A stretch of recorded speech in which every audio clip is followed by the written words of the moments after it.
A brief history of pivot to subscriptions with Tomas Bella and changes coming in the AI age. The customer journey has fundamentally broken down. The days of direct traffic to a homepage are fading, replaced by random discovery on social platforms.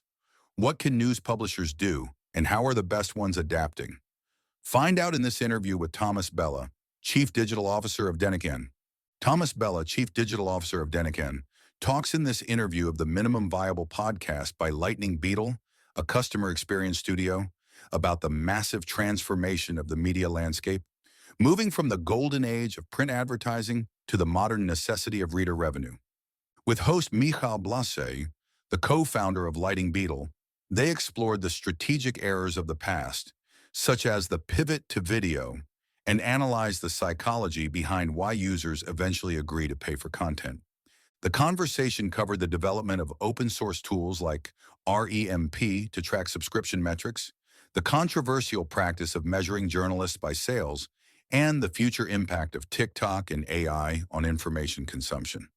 Tomas also reminded everyone that today's global subscription behemoth, Piano, was originally started by him in Slovakia as a tiny startup. We are republishing the entire interview in English, originally conducted in Slovak, with the courtesy of Lighting Beetle, and have made slight edits for clarity. We were once used to buying fresh newspapers in the morning at a newsstand, but today we primarily consume them on mobile. What did that transformation look like? What happened when the media had to transition from print to digital? Two major changes have occurred over the past 20 to 30 years. The first was the transition from print to online, exactly as you mentioned.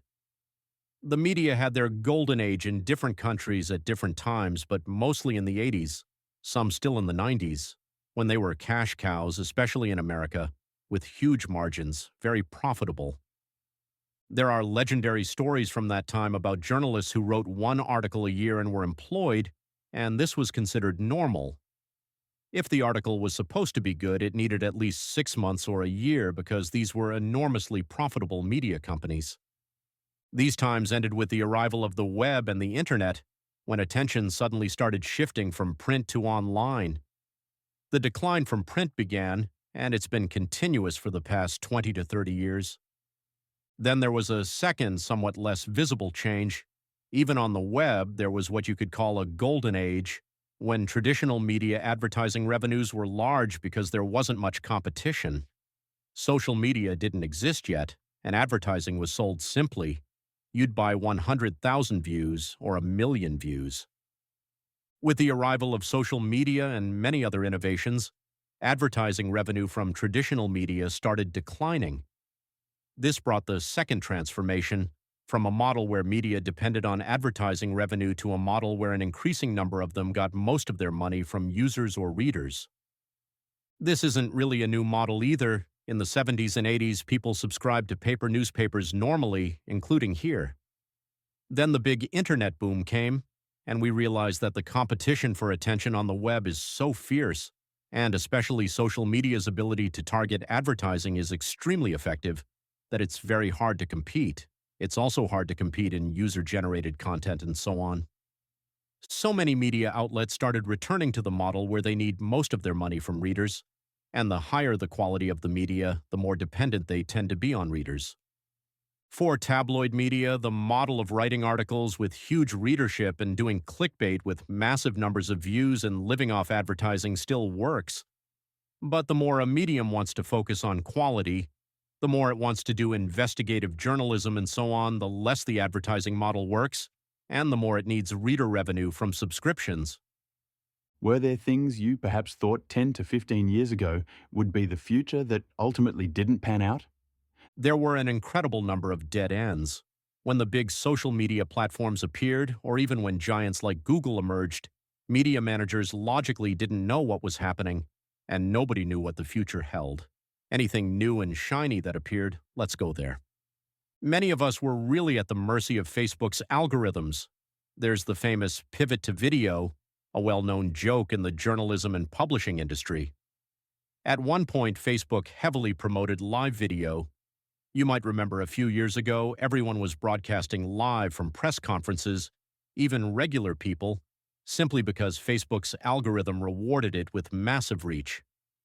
Over the last 20 years, there have been many examples like this when an algorithm suddenly changed and it looked like we all had to switch to video and so on. Of course, people say the original sin of media was giving everything away for free on the internet in the 90s. I don't think it was a sin. I don't think anything else could have been done at the time. But many times since then, in the panic of someone eating our lunch, meaning the big tech companies, we rushed to do whatever was currently fashionable. Sometimes it was a video, sometimes a podcast, sometimes something else. Of course, video and podcasts have their purpose, but as often happens, media overdid it, saying, now we'll only do video because that's the future. And then it works for a year or two, and then the algorithm changes, which literally happened with Facebook. Live video was no longer what Facebook was pushing, and suddenly you're left with infrastructure and people doing something that suddenly makes no sense because it no longer brings you readers. The hype has to settle somehow, and then we'll see what was valuable. You co-founded Piano, and I was thinking about this because I followed Piano very actively. What it was, what you were trying to do, and where it fits into this history. What was your goal? Some people saw earlier and some later that this shift from advertising revenue to audience revenue was going to happen. I wasn't the one who saw it first. Some people around me did, including the management of SME.sk, Petit Press Publishing House, at the time, and the colleague who came up with the Piano idea. The thought was expressed that this would happen, that as a small Slovak company we simply wouldn't be able to compete with Google in how effectively we could sell advertising. Back then it was mainly Google, not Facebook yet. And it would be necessary to build that second pillar where people would also have to pay for content. We were quite ahead in this compared to Czechia. It's just the way things are. When you're still too rich and still making a lot of money, you have less need to think about what will happen in 1, 2, or 3 years. Many other industries before us had gone through this. Something that was free suddenly had to be paid for. Those of us who are older remember putting pirated Windows on computers from floppy disks. Then there was the Napster era when we pirated audio and so on. I don't want to compare since one was illegal and the other legal, but many industries have already gone through this. Something that seemed like it should always be free. Over many years, it gradually got explained to people that not everything can be free because that doesn't make sense. After all, the content won't exist. The idea was, let's create something so it doesn't take 10 years for a portion of Slovaks to start paying for content and thereby enable quality journalism to continue. So let's unite several media outlets together because if everyone explains this at the same time, it will be more effective. And that's exactly what happened, and to this day, for example, more Slovaks pay for news content than Hungarians or Czechs, for instance. Thanks to starting earlier, the experience was that the media began explaining earlier why it's necessary. Or let me put it this way, people often ask whether I want free media or to pay. I'd prefer free too. But unfortunately, that's not the question. The question is, do I want more choice and more media and more journalists and higher quality journalism and I'll pay for something? Or do I want less choice and lower quality journalism and a smaller quantity of journalism and it'll be free? These are the two realistic options, and of those two, the first seems better to me. It's better to have a better choice, even if it sometimes costs €5 a month. So Piano evidently fulfilled some historical mission, and it was mainly about showing people the path to paying, or that this is a normal thing. But at the same time, you had that model of combining subscriptions from multiple media into one, and then you kind of moved away from it. That model didn't work, or what was the problem there? Yes, that shared subscription concept, we tried to explain it like cable TV, where you just pay and you have many channels included. That concept either fell apart or fulfilled its historical mission, I would say, if I want to put it more nicely. What few people know is that Piano is now a huge company with hundreds of employees, by far dominant in the global subscription market. Any big media outlet in the world, from Japan to America that you can think of, is a Piano client. It's a very successful company, now headquartered in Amsterdam, but because it essentially left Slovakia, few people here know about it anymore. At the beginning, I told those media outlets, Look, let's do it this way at the start because it will be best for everyone if we do the hardest initial phase all together. And then, if it's successful, it's logical that the media will increasingly dislike having to share with someone and not having full control over pricing, where some entity like Piano sets the price and an outlet like the Daily Pravda or whoever can't do anything about it. I wouldn't like that either if I were in their place.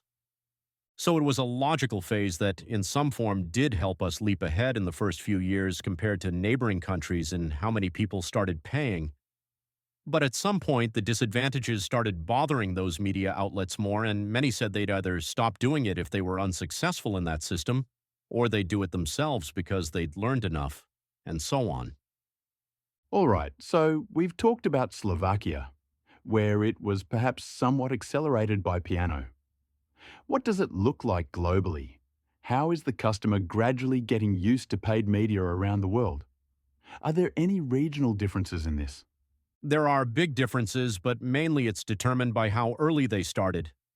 Because I've been dealing with this topic for a long time, I know that 13 to 15 years ago, we literally experienced this in Switzerland or Norway, where Norwegians told us, I still remember this, a publisher in Oslo told us, we Norwegians are such that we won't pay for content on the internet. And this was literally in one of the richest countries in the world. Now I experience the same thing when I go to Moldova or Ukraine or somewhere in Indonesia and so on. Every country goes through exactly the same process. At the beginning, everyone thinks that maybe the first successful models were in America, so maybe it works in America, but here it will never work. This was the same in Slovakia, in Czechia, and so on. What's important is that we're not talking about a majority of the population suddenly starting to pay for quality investigative journalism. It's still a small part of the population, whether 5%, 10%, or 15%. It varies in different countries depending on what developmental stage they're in. It's still a more educated part, slightly wealthier part, and so on. Convincing this part is something completely different from convincing the entire population. This won't be like I subscribe to water and I also subscribe to quality newspapers, if I were to make a comparison. How quickly you manage to convince a relatively elite part of the population, it takes years, but the process is essentially the same in every country. It's just that somewhere they started earlier and somewhere later. In Slovakia especially, it started earlier, and partly thanks to that, for example, in Hungary, now the process has barely started at all. In Hungary, there are big problems. There are independent media there too, but it was really only 1, 2, 3 years ago that independent media first dared to say that you should pay something, otherwise we won't be able to exist. They're literally 10 years behind us. You can look at it in various ways, but my view is that if they had started earlier, if they hadn't persisted with everything having to be free, the independent media could have been stronger because they would have had more resources earlier to fight against the enormous resources of Orban's propaganda, for example. Do you perceive, or does there exist, some universally applicable process for turning a user into a paying customer? Because you keep repeating that it's the same principle, that this path is something everyone gradually goes through everywhere. My favorite saying is that people pay for content when their friends pay for content. First and foremost, no one wants to feel like a fool. When everyone had a pirated copy of Doom 2, whether on CDs or floppy disks, you wouldn't buy it because paying for something free made you feel foolish. Similarly, the first years of Piano were about reversing this. Why should I be the only one paying? Overcoming this initial resistance is important, which is why so many media outlets use social proof, telling people in your circle, look, this is a person like you and they're already paying, and so on. This is very powerful in those first phases. Then there are normal methodologies. I just saw something about a new study with 6 reasons why a person might pay. If I were to simplify it to 2, those 2 are, either I need something, I need the content, or I want to support that medium. When Dennik N started, 100% of readers were in that second group. 100% of the first 6,000 people who paid us before any product even existed, they just sent us money. It was pure emotion. Something bad was happening, and I wanted to support these journalists who wanted to write independently. Then, as the product was created and more content was added, sports and so on, it started tipping more toward, I simply need the content. For example, there might be an article about where I should invest 10,000 euros now if I want more money in 5 years, and I don't need to have any emotion toward that medium. It doesn't matter what I think about whether they're saving democracy or not, I need the content, so I'll buy it. Even these two simplifications represent very, very different reasons. Then there's a whole science around how you gradually need to hit that emotion, which reader is which type, who responds to rational arguments, who responds to, now you must support the press, how many times someone needs to hit the paywall before paying, and so on. That's normal e-commerce science around it. This clearly shows that understanding the customer can really influence the results of that medium. We ran a campaign in the spring of 2025 where we gained 24,000 new trial subscribers. That seems big here, but really now, wherever I go abroad to conferences, everyone asks about it. It's possibly the biggest thing in subscriptions in the world that happened in 2025. People keep writing to us asking how we do it. There were 10 promises of what we would do for Slovakia. It was a kind of public challenge where we said, if you, our subscribers, help us get 10,000 new subscribers, we will do these 10 things. What looked very simple, the hardest part was figuring out which 10 things those people want from us. It wasn't that someone sat down and wrote, let's make these 10 promises. We really started by collecting all feedback, everything anyone ever wrote to us by email about, why don't you do this, or I don't like that, and so on. One fundamental insight, for example, was that even our subscribers, basically nobody, likes the paywall. That's such a banal insight, but even people who pay and have no problem paying don't like that their friends, their grandparents, or people somewhere in Rožňava, a town in eastern Slovakia, don't want to pay and therefore don't have access to this information. This is a fundamental thing that has been repeated for the last 15 years in this field. I've been receiving entire emails about this. The people aren't telling us, I don't want to pay you, but do something about this problem. That people have too little information about what's happening in Slovakia. Somewhere there's theft happening and they don't see it because it's behind a paywall and so on. From this came the idea, let's try to solve this problem for our subscribers. Let's tell them, fine, please keep paying, but we'll solve this problem for you. That means we'll give free subscriptions to all seniors. We'll give free subscriptions to all young people who sometimes vote for fascists and aren't well informed, to all first-time voters, and so on. We'll really make sure that people who are just slightly disadvantaged, who aren't in the typical subscriber group, yes, we'll do everything to get them access because we know you want that. We formulated some theses about what subscribers want, then about 20 promises emerged, which we then tested.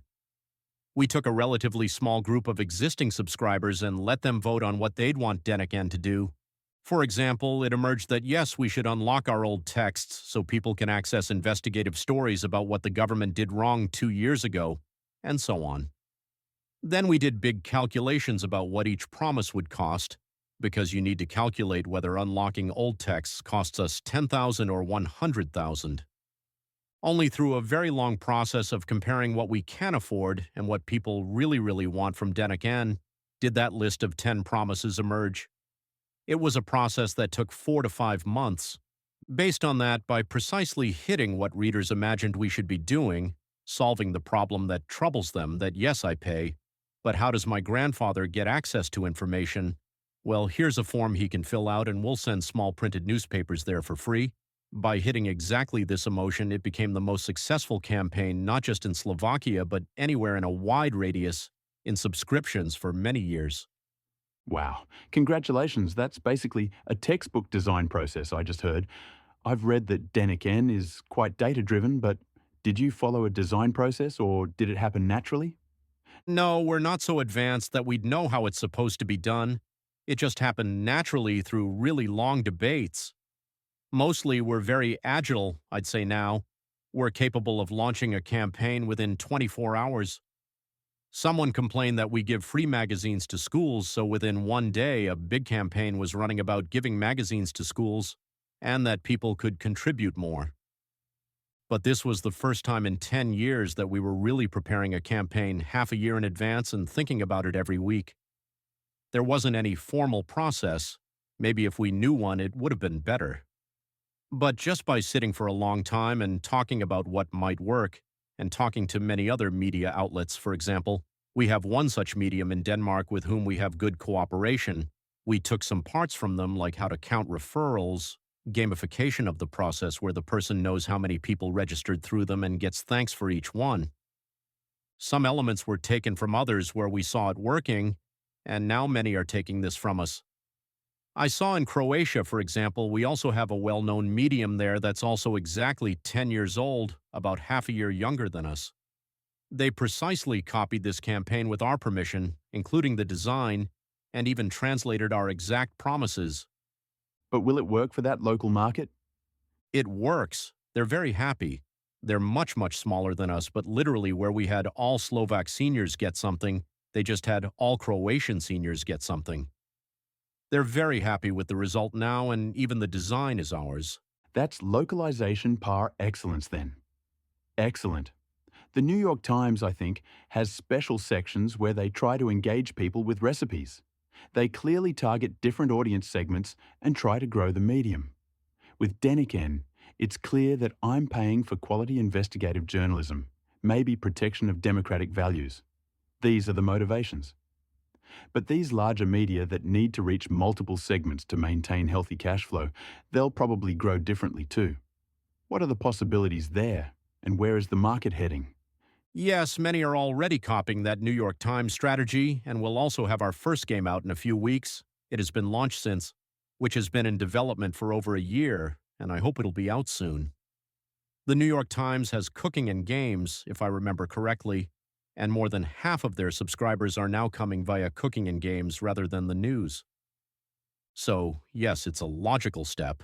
They do it very well, but there's a very fine line where you go too far with the things you're bundling and start to damage the brand. They manage this very well, but many others who tried, when you throw 20 different unrelated things in there, it can be a problem. But yes, we're thinking exactly along these lines too, because the long-term strategy of everyone in the world is to copy the New York Times. And okay, it'll certainly go in this direction. When they do it, it'll happen here 5 years later. I'm noticing in other industries too that an ecosystem of services brings significant profitability. Also, collaborations with other brands, building services that are complementary to my own. I assume media can grow this way too, but as you said, well, the brand is the issue, whether I'll damage my own brand. Every brand is a bit different. Some can afford to put games or cooking there, and some can't. We legendarily have no cooking section, probably the only ones in the world because we didn't have any idea how to do it better than others. Our long-term strategy has been to only do what we can do better than others, which sometimes works and sometimes doesn't, but it's good to at least have that ambition. That's why we did political news for a long time and then suddenly started adding sports and psychology and so on. We add these verticals. Each one brings a significant portion of new readers.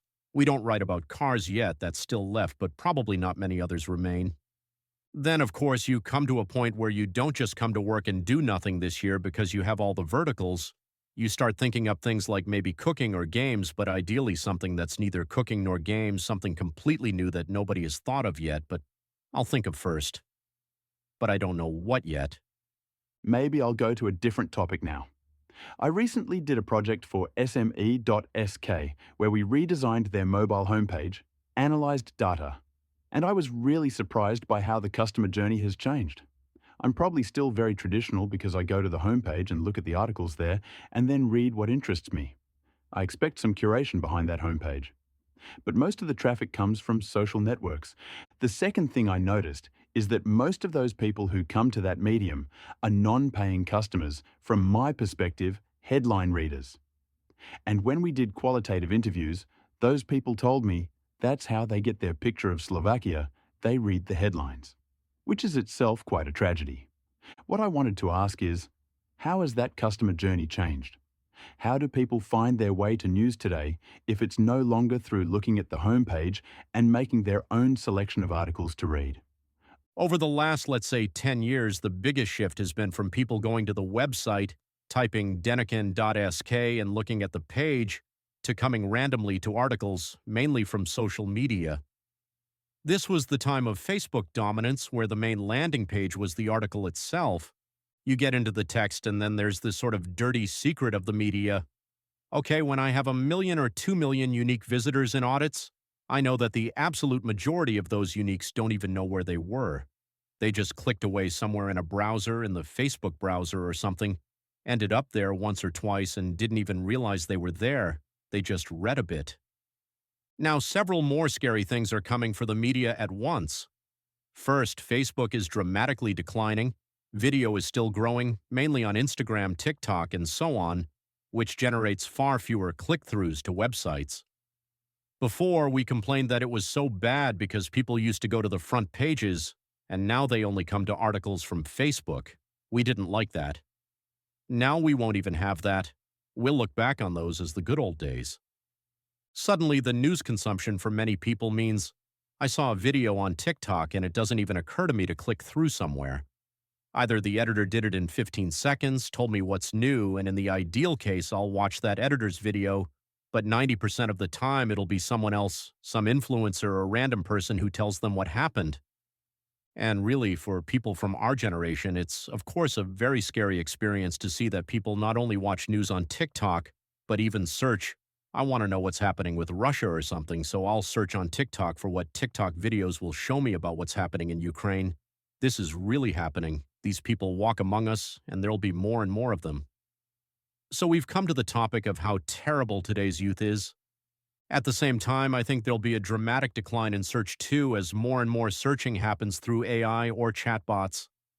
So, suddenly even that classic search traffic, when we didn't like that someone came only through Google and looked at one page and didn't know where they were, now there'll be fewer of those people because they'll find it via ChatGPT. Many of those questions don't need to go there, like recipes. ChatGPT can do those too. So suddenly, media that have built a strong core of big fans, basically people who pay, will be in a much better position than others. We're relatively at peace because the people who pay, around 70,000 at the moment, go to our front page or use our app. That core is relatively strong. But what's not the core, those, let's say, million people monthly who randomly came and suddenly left, that's extremely shaky now and can really destabilize media that depend on advertising, because that can suddenly just leave. Nobody knows what will happen, but the next few years will be quite turbulent. Media are somewhat at the mercy of social networks, and social networks now hold all the customers' attention. It's dramatic. Just as we talked about those two fundamental changes before, now the two that are probably coming are the dramatic shift to short video. For example, 2 years ago we had 0 people working on social media. We happily survived the first 9 years of Dennik N with 0 people doing social media. Facebook just worked, and so on. Now suddenly we have 5 to 6. We're investing significantly more into it because we have to be where the young people are with those videos. But yes, my son too won't go read any article. He'll just watch a video on Instagram where someone tells him what happened. That's the first big trend, and we don't know how far it'll go, how fast it'll be, and so on. It's been going on for some time, but we're probably not at the peak yet. Second, what will happen due to AI, nobody knows. I just read that ChatGPT is already among the 2 or 3 most visited websites in the world. How fast search via Google will decline and how fast traffic from search engines, which is still significant, will fall, we don't know.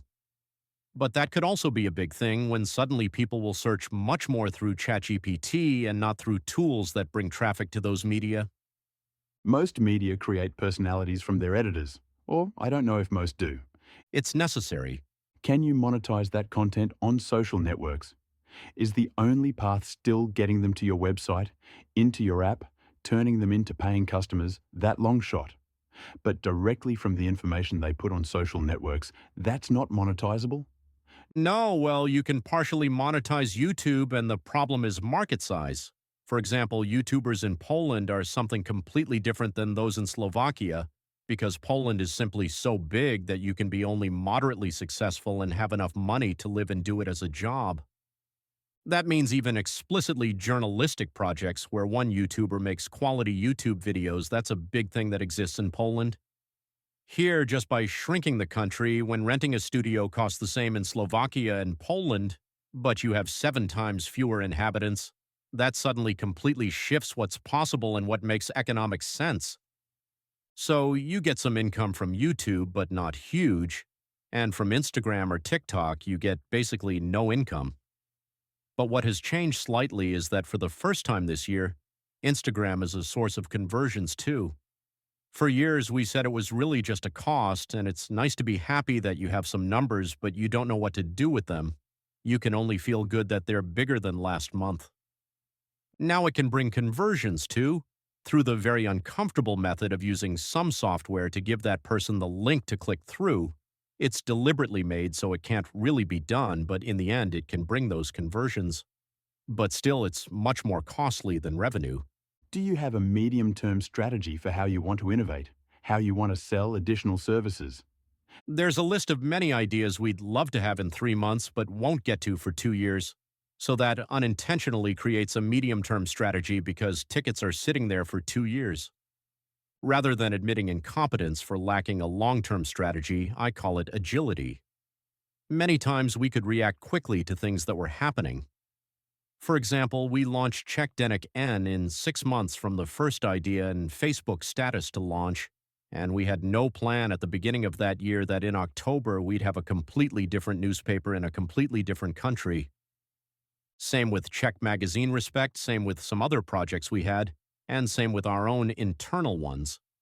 So yes, we have an idea of how the front page should look different in a year or two, some technologies we'd like to have that we don't have now, but not a long-term plan, rather a plan to have the structure and culture such that we can react quickly to something that happens or some opportunity we see and seize it more quietly than someone else.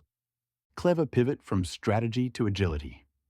Yes, when you don't know the strategy, nothing remains but agility. Dennik N was already created as a digital-first medium. Do silos still exist today in media between the digital department and the traditional original department, or has it really merged? Has the organizational structure changed, or what state are media in today? It varies a lot. Starting on a green field is a huge advantage. That's one thing. The second thing is that just the physical placement of people has enormous significance, and it's something different when you have 40 people versus 100 or 1,000. For example, we still have 130 people, all still in one room, nobody has an office, not the director, not me, nobody, and programmers sit literally 2 meters from domestic news.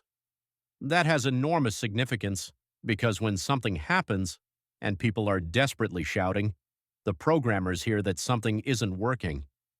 At the same time, it's a person who can stand up, walk 3 steps, and say, "Why is this like that?"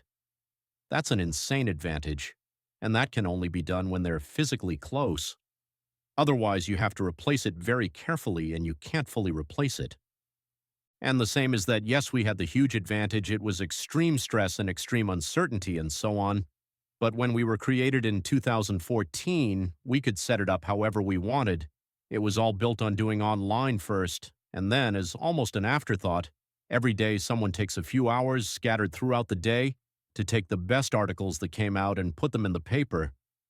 If our papers stopped coming out, nothing would happen. Our profit wouldn't increase or decrease, and we wouldn't have to fire anyone because nobody works only on paper newspaper. This is, of course, ideal, and like in every industry, whoever starts later does some leapfrogging because they don't have to get rid of old structures. Every publisher is very different in how far along they are toward being truly digital first. Everyone has been saying for 15 years that they're digital first, but now almost everyone is, even though there are still some publishers with large print revenues. But the actual degree of integration and the degree to which editors really care whether their article is in the paper or not, or only on the web at our place, almost nobody cares about that anymore, but somewhere else they still might.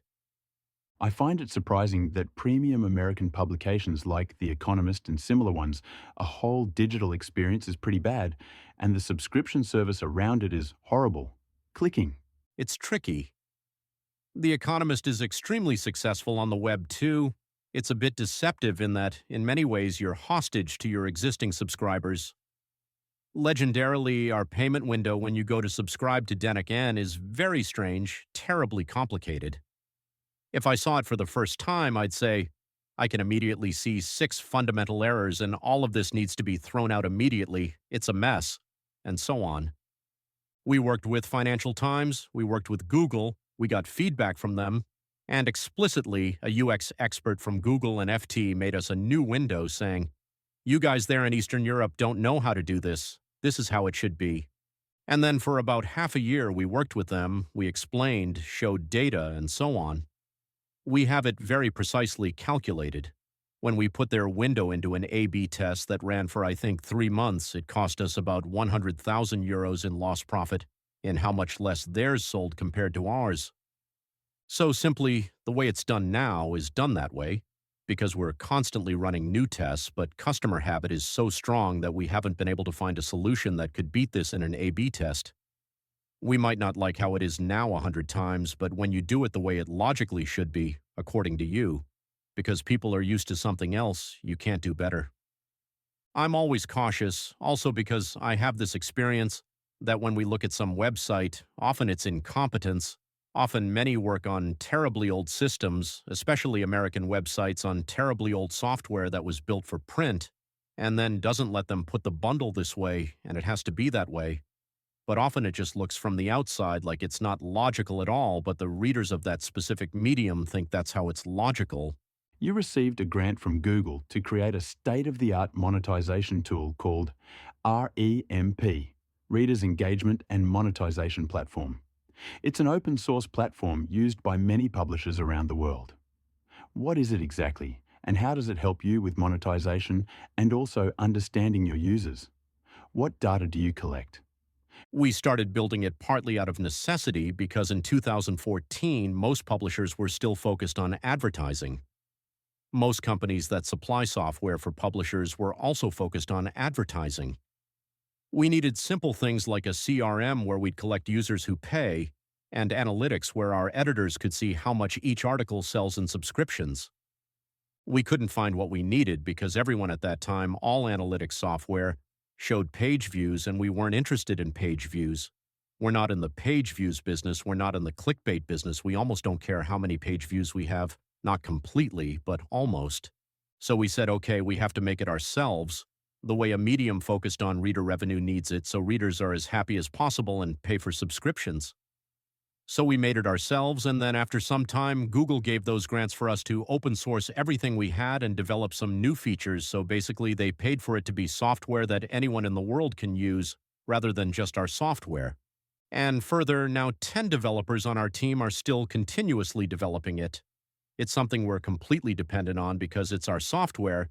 Most of our revenue flows through it, but at the same time, many other media around the world use it. For example, in Ukraine, almost all big media use it, but also newspapers in Austria, Germany, and Indonesia, for some reason, big media. The more a medium needs subscription revenue, the more it needs good software, and ours is quite good, and it's free. We pay those 10 developers because we need to develop the system for ourselves, and of course, Dennik N uses it, Respect uses it, and basically other media in our group or where we have some stake. Then there are system integrators. FatChilli, a Bratislava-based company, does the implementations. When someone contacts us, like this morning, someone from another Indonesian medium wrote to me asking if they can use it. At the beginning, we did those implementations ourselves. Now we don't have the capacity anymore, but there's a company you can contact. You can always download the source code, it's open source, and install it yourself, but it'll be a very painful and long process. So a better process is that an integrator who has already done it on 20 different websites installs it for you, and then you can use it. That's what I wanted to ask. I noticed you invested in FatChilli. Was the reason that there was simply too much work for you, and it's somewhat outside your core business? We don't know how to work for clients. Our bigger problem is that we work for a client and then forget to bill them for the hours. The company isn't set up to be able to bill every 15 minutes when someone works on a ticket for some external client. FatChilli knows how to do this and can do those implementations. They make their own modules and so on. At the same time, they know things we don't, specifically programmatic advertising. They manage hundreds or thousands of websites around the world where they handle programmatic advertising. And we said to ourselves, okay, we don't really understand those ads because our focus is elsewhere. but it'll be good if someone else understands it and does it. You mentioned you're not in the page views business, so advertising revenue isn't really interesting for you? It's still hundreds of thousands of euros, so I wouldn't say I don't want them anymore. But in principle, Dennik N would be profitable even if it had zero advertising revenue, which is a very luxurious situation. I'm glad we have that advertising revenue, and I'm happy when it grows, but we're not existentially dependent on it. That information flows and data, you mentioned one, what it shows to journalists about how well their individual articles convert. What is that mechanism? That's by far the most controversial thing at our place. At a conference once in Germany, a journalist told me that if you did this in Germany, it would be illegal. You'd go to prison. What we do is that everyone at our place knows which article sells how many subscriptions. I know it's not so shocking anymore. Many media, especially in Scandinavia, do it now. But 5 years ago, nobody did, and even editor bonuses are dependent on how many texts they sell. What's important is that this creates a culture where it's important to me what my customer thinks, what my reader thinks. Because journalists aren't usually the most humble types, it's a common problem that I know how it should be and nobody's going to tell me how it should be. I was a journalist, so I thought that too. Having that constant feedback that people appreciate, and what's our enormous luck is that we didn't know what the data would be when we started doing this. It could have happened that in the previous model, in the previous newspapers, readers would appreciate clickbait. If you put clickbait in the headline, you get lots of page views and thus lots of money. That's the essence of clickbait. With subscriptions, we didn't know if they would appreciate clickbait, but the result is that no. The result is that, in principle, there are now many exceptions, and everyone is unhappy with it. I look at 10 of my texts and think this one should have sold more because it was better and this one less and so on, but in principle, it holds that people appreciate quality. When you work on something for a really long time, or when you find a real investigative story that nobody knew about yet, or when you do a fantastic interview with opinions nobody had read before, there's some correlation with how it will sell subscriptions. That means we've found a model where, fortunately, the tyranny of the business forces you to do the best possible journalism. That's the incentive. The motivations of the journalists are aligned with the motivations of the readers who also want the best possible journalism. Before, they weren't aligned at all, which is why I say I'm not interested in page views. If an editor asks how many page views their article has, now they don't anymore. But 10 years ago, I'd tell them that it shouldn't concern you. There are many bad ways to achieve lots of page views. There aren't many tricks you can use if you want 100 people to buy a subscription to your text. It has to be a really exceptional text. So try to make the best possible text and readers will basically appreciate it. And that's the ideal world because readers force us to do the best possible work. Do you get a lot of emails? How do you process and aggregate information from that help desk or from emails? First, the help desk has to be at important meetings. And this is also something we had to learn. The people who work on the help desk are also shareholders in the company. So it's not some subordinate department or something, or somewhere people would rotate a lot, or there'd be some part-timers there. It's an important part of the company. For instance, we would fundamentally not outsource the help desk, even though some advise it, because that's a crucial place from where feedback comes. Then we do a lot of surveys where we have a very good system connected to our CRM. That means we ask people what they think. Do you like this? Don't you like that? And so on. And that data is collected and written when the person agrees into that user's profile. So we can retrospectively say, fine, these people complain that they don't understand something.